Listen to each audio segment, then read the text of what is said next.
느헤미야 8장 1절부터 6절까지입니다.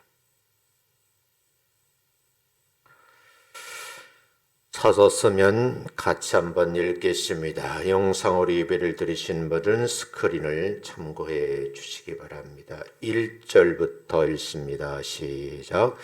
이스라엘 자손이 자기들의 성읍에 거주하였더니 일곱째 달에 이르러 모든 백성이 일제히 수문 앞 광장에 모여 학사 에스라에게 여호와께서 이스라엘에게 명령하신 모세의 율법책을 가져오기를 청하매 일곱째 달 초하루에 제사장 에스라가 율법책을 가지고 회중 앞 곧 남자와 여자나 알아들을 만한 모든 사람 앞에 이르러 수문앞 광장에서 새벽부터 정오까지 여자나 알아들을 만한 모든 사람들 앞에서 읽음에 뭇 백성이 그 율법책에 귀를 기울였는데 그때의 학사 에스라가 특별히 지은 나무 강단에 서고 그의 곁 오른쪽에 선 자는 마띠냐와 스마와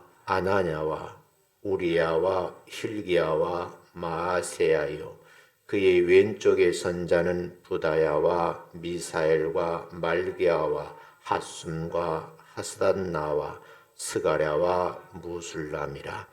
에스라가 모든 백성 위에 서서 그들 목전에 책을 펴니 책을 펼 때에 모든 백성들이 일어서니라. 에스라가 위대하신 하나님 여호와를 송축하며 모든 백성이 손을 들어 아멘 아멘 하고 응답하고 몸을 굽혀 얼굴을 땅에 대고 여호와께 경배하니라. 아멘. 옆사람하고 인사합니다. 만나 뵙게 돼서 반갑습니다. 인사합니다.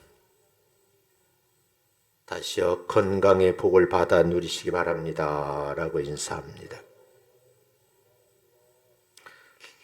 오늘은 본문 말씀을 중심으로 해서 생명의 말씀인 이 말씀을 가지고 낭독했던 그 은혜의 말씀을 생각하면서 본문 말씀을 가지고 함께 여러분과 나누길 원합니다. 제가 좀 본문 이해를 돕기 위해서 다시 스토리를 구성해서 말씀을 드리면 이스라엘 백성들이 성읍 안에 모여 살게 된 지 시간이 흘렀어요.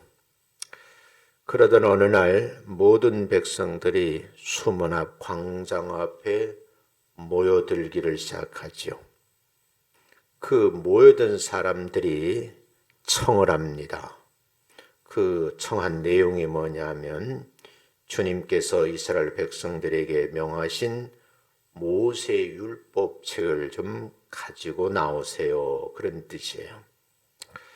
이 청을 받은 일곱째 달 초하루에 요청한 율법책을 가지고 에스라 제사장이 회중 앞에 나온 겁니다. 중요한 것은 에스라가 말씀을 들고 나왔을 때에 알아들 만한 사람들이 모두 나왔다 그랬어요. 이 말을 조금 새겨보면 말씀을 들려줘도 알아들을 수 없는 사람이 있었는가 보다 하는 생각을 할 수 있죠. 에스라는요, 숨은 광장 앞에서 알아들을 만한 모든 사람들에게 새벽부터 낮 12시까지 온 힘을 다해서 큰 소리로 율법책을 읽어주었습니다. 모든 백성들이 에스라가 읽는 율법책을 그 소리를 들으면서 귀를 기울인 거죠. 좀 더 가까이 하고 싶었는지 4절에 보면 에스라는 임시로 만든 단 위에 서게 되죠. 그러면서 좌우에 에스라와 같이 율법을 가르치는 사람들이 서게 돼요. 5절에 보면 높은 단위에 서 있기 때문에 백성들은 에스라가 율법책을 펴는 것을 볼 수가 있었고요. 또 책을 펴는 순간에 모든 백성들이 다 일어나서 말씀을 들을 준비를 했다는 거예요. 그래서 제가 어느 교회에 가보니까 이 본문 말씀을 읽을 때 성도들이 다 일어나서 이 말씀을 받는 모습을 제가 본 기억이 있어요. 6절 말씀에 보면 에스라가 위대하신 하나님을 찬양을 하죠. 그때에 에스라가 드린 이 찬양을 사람들이 듣고 순간에 모든 사람들이 손을 들었다라고 되어 있고 화답을 하죠. 아멘, 아멘으로 화답을 합니다. 그리고 그것을 끝난 것이 아니라 얼굴을 땅에 대고 엎드려서 주님께 경배를 했다 이렇게 되어 있고요. 일진은 날쯤 7절에 보면 좌우에 서 있던 사람들이 낭독한 말씀을 이해가 좀 부족한 사람들에게 이 율법을 설명해 주었다 이렇게 되어 있고요. 8절에 가보면 율법책을 낭독할 때에 통역을 하기도 하고 뜻을 밝혀 설명해 줌으로써 백성들이 이 율법책의 내용을 잘 이렇게 이해하게 되었다. 그런 이제 말씀의 내용이에요. 대림절 세 번째 주일이거든요. 이 대림절 기간 동안에 교회 이력에 의하면 왜 성서주일이 끼어 있을까? 여긴 성경적 의미가 있다는 거예요. 하나님의 말씀이신 예수님께서 인간의 몸을 입으시고 낮고 천한 이 땅에 초림을 하셨잖아요. 하나님의 말씀을 빼놓고서는 예수님을 생각할 수 없다는 거예요.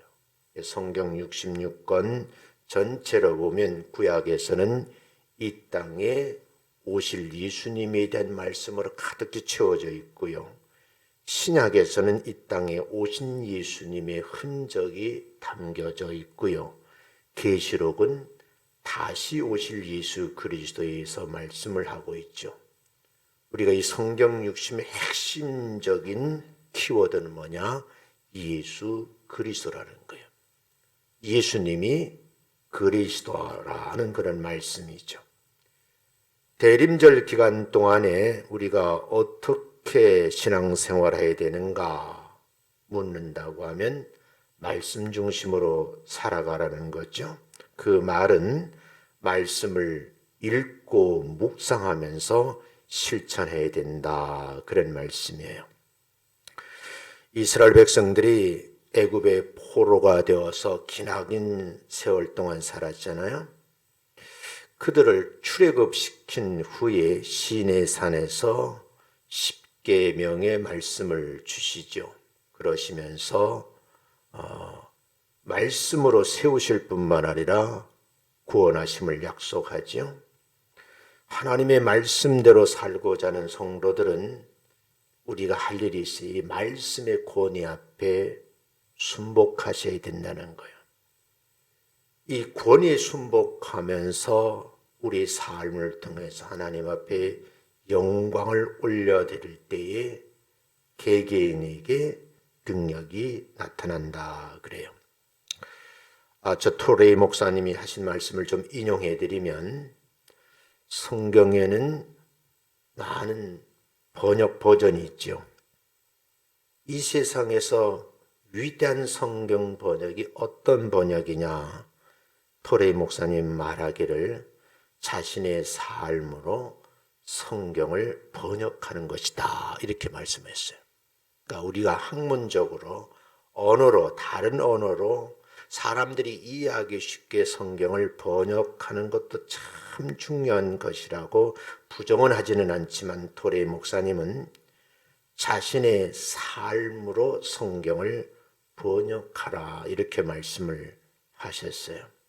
다시 말씀드리면 말씀과 삶이 일치가 되어야 된다. 그렇게 이제 표현한 말씀인 것 같아요.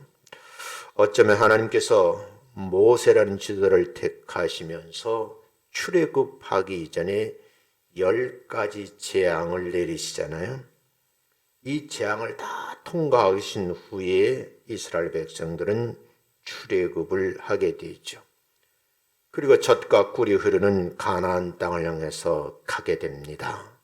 한번 성경 읽어보겠어요. 출애굽기 6장 7절부터 8절까지 말씀인데 읽어보겠습니다. 시작. 너희를 내 백성으로 삼고 나는 너희의 하나님이 되리니 나는 애굽 사람의 무거운 짐 밑에서 너희를 빼낸 너희의 하나님 여호와인 줄 너희가 알지라. 내가 아브람과 이삭과 야곱에게 주기로 맹세한 땅으로 너희를 인도하고 그 땅을 너희에게 주어 기업을 삼게 하리라. 나는 여호와라 하셨다 하라. 이 말씀을 보면 한마디로 정리하면 십계명은 말씀의 기원이다, 이런 말씀을 드릴 수 있어요. 내용을 좀 줄일게요. 하나님께서 이스라엘을 세우셨죠. 세우신 이스라엘 사람들을 출애굽시킨 후에 모든 과정을 겪게 하시는 거예요. 마라라는 곳에 이르러서는 사람들이 목이 말라 물을 마시려고 하는데 마셔보니까 쓴물인 거예요. 그 쓴물을 단물로 바꾸신 하나님의 역사를 체험하게 하죠. 광야길을 걸어가는데 양식이 없는 거예요. 그랬더니 만나와 메추라기를 내리셔서 거두어 먹게 하잖아요. 아말렉 군대를 만났는데요, 이 아말렉 군대를 이길 능력이 없어요. 그럼에도 불구하고 무기도 없는데 이기게 하시잖아요. 이 모든 사건들은 10가지 재앙 속에서도 건져내셨지만 광야 길에서도 이스라엘 백성들을 가나안 땅에 들어가기까지 내가 너의 하나님, 능력의 하나님이라고 기적과 이적을 나타내시는 거지요. 시내산에 이르러서는 모세를 산 정상으로 부르시거든요. 그러면서 십계명과 여러 가지 율법을 허락하셔요. 그리고 하신 말씀이 이스라엘 백성이 세계 열국의 제사장 나라가 되겠다는 상징적인 표현들을 많이 사용을 하셔요. 시내산은요, 이스라엘의 미래를 하나님께 보장받은 장소인데 자손 대대로 계승하고 기억하고 유지할 엄청난 사건이 일어났던 장소라는 거거든요. 미래학자들은 말을 하더라고요. 제3차 전쟁이, 세계대전이 일어나면 이게 중동인데 시내산이 있기 때문에 이런 사건이 일어날 수도 있다, 그렇게 추측을 하기도 하더라고요. 어찌됐든가 여러분들이 하나님께서 시내산에서 율법을 허락하시고 모든 복을 주시겠다라고 약속을 하고 계셔요. 근데 여러분, 이스라엘 백성들이 어려움을 많이 당하잖아요. 오늘 본문에 보면 마침내 성벽을 다 이렇게 복원한 뒤에 말씀 부흥 사경회가 열리는 장면을 제가 스토리를 구성해서 말씀을 드렸어요. 본문에서 보면 예루살렘 수문학 광장에 사람들이 모여들게 되죠. 그런데 에스라를 중심으로 해서 많은 주변의 사람들과 함께 부흥사경회를 하는데, 그때에 외부적으로 보면 완벽하지는 않지만 유대인 내부에 영적 부흥을 도모해야겠다 하는 의도하심이 계시지 않았을까. 사람들은 자기가 살아가는 그 삶의 터전이 좀 안정돼 있다 싶으면 게으름을 피울 수도 있고 나태할 수도 있거든요. 어쩌면 예루살렘 성곽을 다 완성해 놓고 이제 되었다, 끝났다, 먹고 마시자 할 수도 있다는 거죠. 근데 느헤미야는요, 예루살렘 성벽을 무사히 완공시킨 후에 특정한 결단을 하는 거예요. 이 보이는 성과에 만족하지 않고 내부의 결속을 위해서 부흥회를 해야 되겠다 하는 생각을 한 거죠. 그래서 말씀 사경회를 해야 됐다고 결심을 해요. 오늘 본문에 보면 그 첫 시도로 학사 에스라를 통해서 이스라엘 백성들 앞에서 학사 에스라를 통해서 말씀을 낭독하게 하죠. 그들은 어쩌면 이 에스라가 읽은 율법책을 읽는 그 음성을 들으면서 하나님께로 마음을 하나로 모으게 하는 특별한 일이 진행됩니다. 이 본문 말씀을 자세히 보면 특이한 현상이 있는데 느헤미야는 나타나지 않습니다. 이게 느헤미야서잖아요. 느헤미야는 나타나지 않고 에스라가 갑자기 등장하는 거예요. 어쩌면 현대말로 하면 이 부흥사경회의 때에 주 강사로 느헤미야가 에스라를 내세웠다, 이렇게 생각할 수 있죠. 여기에서 우리가 배울 수 있는 특이한 사실이 있는데 지금까지 학사 에스라는 전면에 나서지 않았어요. 성곽을 완성할 때까지 에스라는 전면에 나서지 않죠. 근데 에스라 학사가 예루살렘 성벽 재건의 나라의 중대사인데 관여하지 않았다는 것은 우리가 좀 이해가 되지 않는 부분이지만 어쩌면 나름대로 생각을 해보면 지도자의 성격상 각기 맡은 본분에 충실하지 않았을까, 그런 생각을 해보는 거예요.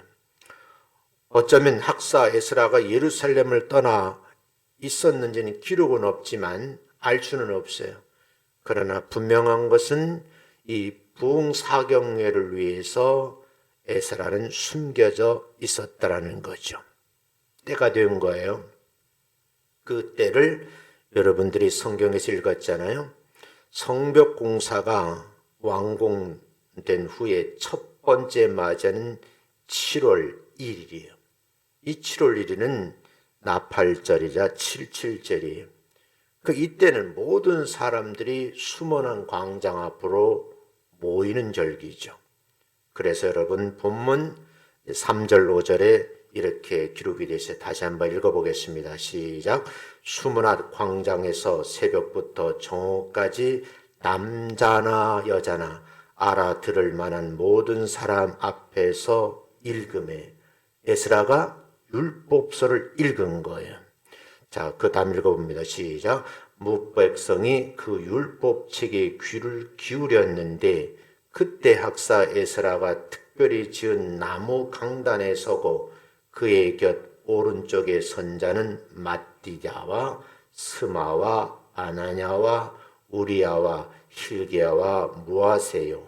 그 왼쪽에 선 자는 부다냐와 미사엘과 말기야와 하숨과 하스납타나와 스가랴와 무술람이라. 에스라가 모든 백성 위에 서서 그들 목전에 책을 펴니 책을 펼 때 모든 백성이 일어서니라.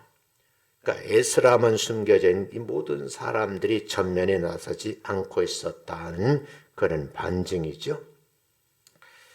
근데 문제는 여기에서도 많은 사람들의 이름이 거론되는데 느헤미야는 보이지 않는다는 거예요. 이 중대한 말씀 부흥 사경회가 열렸는데 도대체 느헤미야는 어디에 있었단 말인가 하는 궁금증을 갖게 되죠. 어쩌면 느헤미야는 철저하게 자신을 뒷면에 숨겨 놓은 것 같아요. 느헤미야의 겸손함이라고 말할 수도 있지만 유대 종교 사회의 유명한 지도자들이 학사 에스라의 오른쪽과 왼쪽에 줄비에 서 있고 에스라가 율법책을 읽었고 그 뜻을 주변에 있는 사람들이 강론하죠.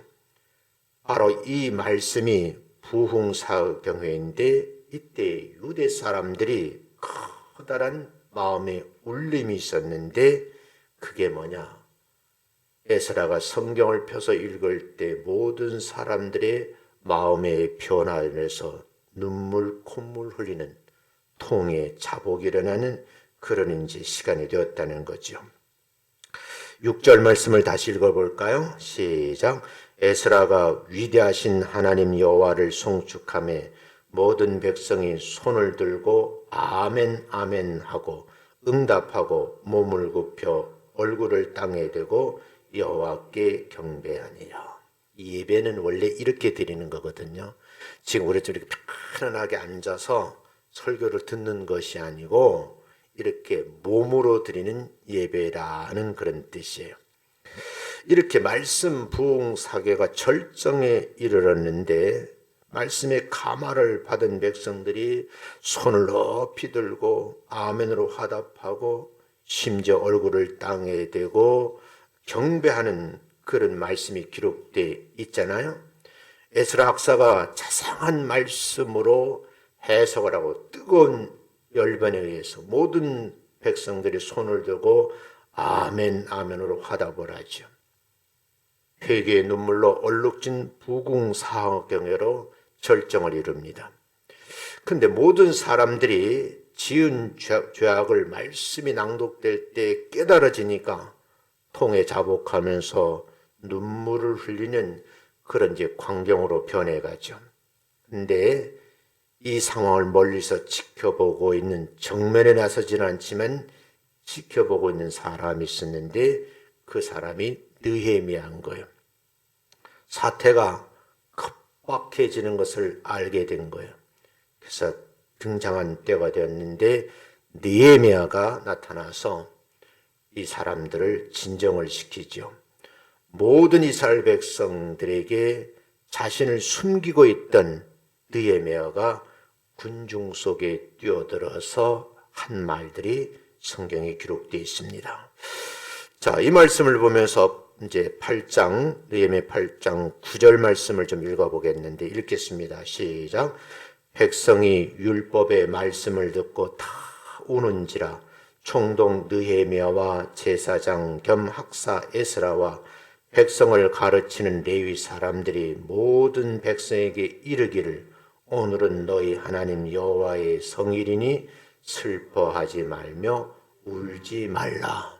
이 말씀에 보면 여호와의 성일에는 하나님 앞에 영광을 올려드려야 되는데 특별히 하지 말아야 할 일이 있는데 그게 뭐냐? 슬퍼하지 말고 울지 말라는 거예요.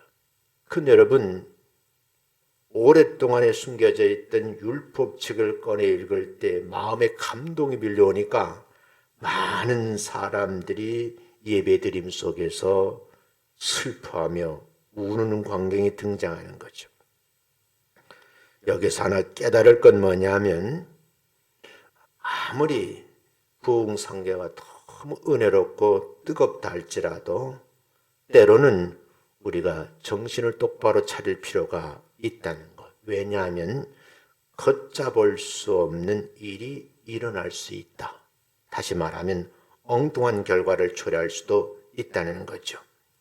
모든 죄를 회개하고 자복하며 은혜를 받되 느헤미야 편에서 보면 차분하게 좀 은혜를 받았으면 좋겠다 하는 그런 생각이었던 것 같아요. 이 말을 제 말로 해석하면 너무 감성적으로 예수를 믿어서는 안 된다는 거예요. 너무 이성적으로 예수를 믿는 것도 차갑지만요. 너무 감성적으로 예수를 믿으면 또한 문제가 있다는 거죠. 이성과 감성이 적절하게 어울려질 때에 신앙적 유익이 되지 않을까 저는 그렇게 생각을 하는 거예요. 목회라면서 느끼는 건데요. 말씀을 너무 깊이 이렇게 가르쳐 드리면 말씀은 참 좋은데 은혜가 안 돼요. 또 그래요. 그리고 또 이런 쪽을 또 그러다 그러니까 조금 더 내용을 바뀌어서 하면 목사님 그다 보니까 말씀에 깊이가 없어요. 어느 쪽에 초점을 맞추라는 거예요? 이게 지금 성도들이 목회자를 바라보면서 끊임없이 요구하는 거예요. 우리 이것을 보면서 아, 그렇구나. 정서적으로도 그렇고 이성적으로 바른 판단을 하기 위해서는 이 느헤미야 같은 사람이 등장하는 것도 굉장히 소중한 역할이었구나 하는 것을 알게 되는 거예요. 그래서 여러분들이 이 말씀송 8장 9절 하반절에서는 하시는 말씀이 오늘은 느헤미야가 하는 말이에요. 오늘은 그랬어요. 너희 하나님 여호와의 성일인데 재해석하면 왜 슬퍼하며 울고 있느냐 이 말인 거죠. 여호와의 성일에 죄가 생각난다고 해서 너무 울어서는 안 된다는 거예요. 슬퍼해서는 안 된다는 거죠. 하나님의 말씀으로 돌아가야 되는데 하나님께 주시는 말씀의 의미를 찾고 자신을 돌아보고 삶을 바르게 살려고 한번 생각해보는 기회가 되어야 되지 않겠냐는 그런 말씀인 겁니다. 에스라의 말씀 부흥 사경에서 주는 교훈이 몇 가지가 있어요. 이거 드리고 말씀 마치겠는데 그 내용이 뭐냐? 영적인 부흥이야말로 일평생 추구할 성도들의 궁극적인 과제라는 거예요. 예루살렘 성벽이 완공되어 위협을 달성했어도 다시 말하면 예루살렘 성전 대공사가 마쳐졌고 일이 진행된다 할지라도 오늘날로 바꾸면 교회가 크게 성장했어도 성도들에게 진정 필요한 것은 영적 부흥이라는 사실이에요. 우리가 존경받을 만한 직분을 가지고 여러모로 성공적인 헌신과 봉사를 했다 할지라도 영적 부흥이 필요하다 그런 말이죠. 구미에는 어떤 목사님이 글을 쓰신 것을 제가 봤어요. 목회를 잘 하시는 분인데 정말 내가 목회자로서 설교를 잘하는 것일까? 물음에 많은 사람들이 답을 하더라고요. 그 답한 내용을 제가 좀 읽어보니까 크게 성도들 같아요. 목사님 지금 잘하고 계십니다. 그런데 여러분 왜 그 목사님이 그 노골적으로 그 큰 교회 목사님이 이걸 표현을 했을까 하고 잠시 저도 생각을 해봤어요. 얼마나 힘들었으면 이런 표현을 했을까 하는 그런 물음에 대해서 저는 고개가 좀 긍정이 되면서 나도 한번 생각해 봐야 되겠는데 이런 생각이 들더라고요. 여러분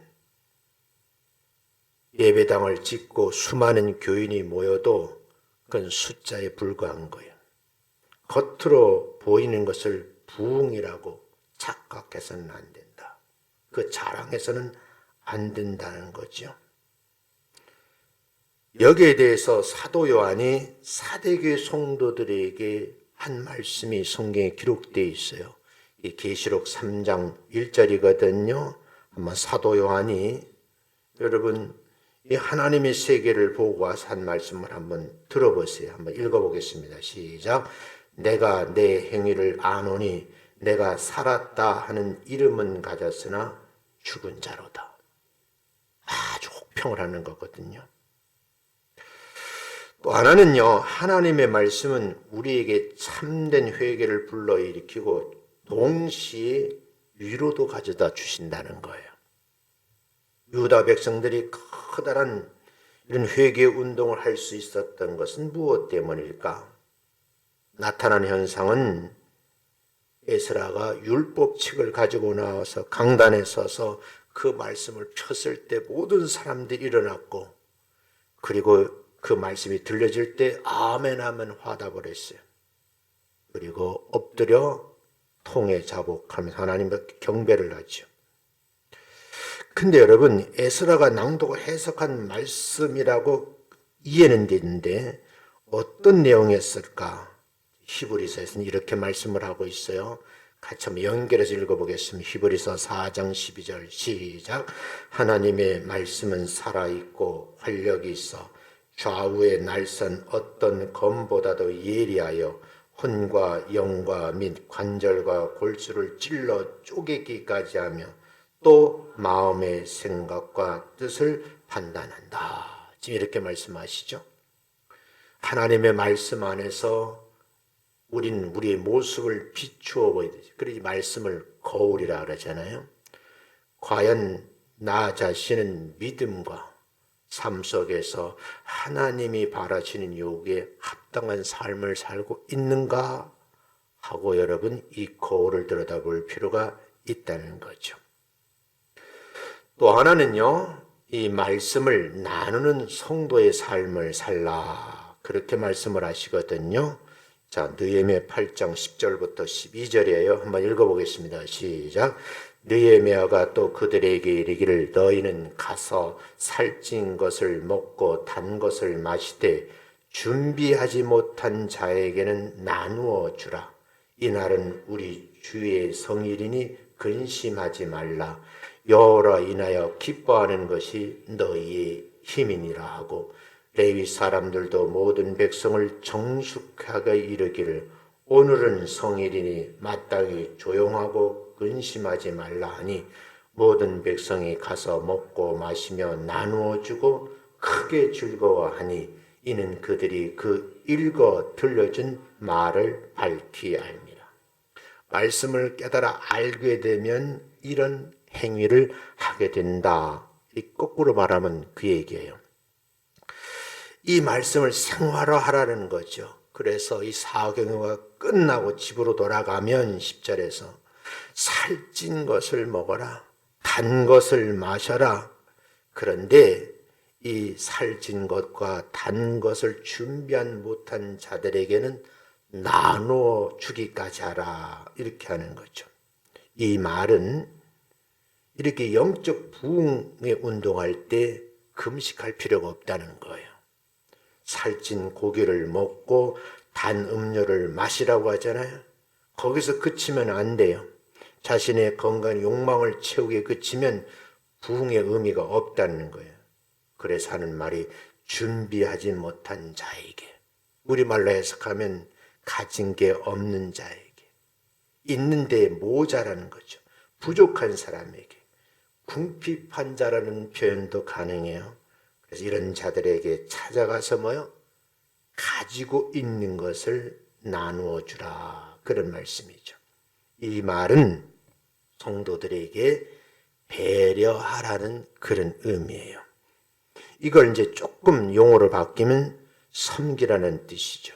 그 말은 너무 많이 가지고 있는 그런 현상을 보면서 자신을 좀 비우는 삶을 살아라고 가르치는 말씀인데, 혼자만 가지고 누리고 살지 말고 없는 자에게, 부족한 자에게, 모자란 자에게, 궁핍한 자에게 그냥 주라는 것이 아니고 찾아가서 나눠주라. 이렇게 말씀을 하고 있는 거예요.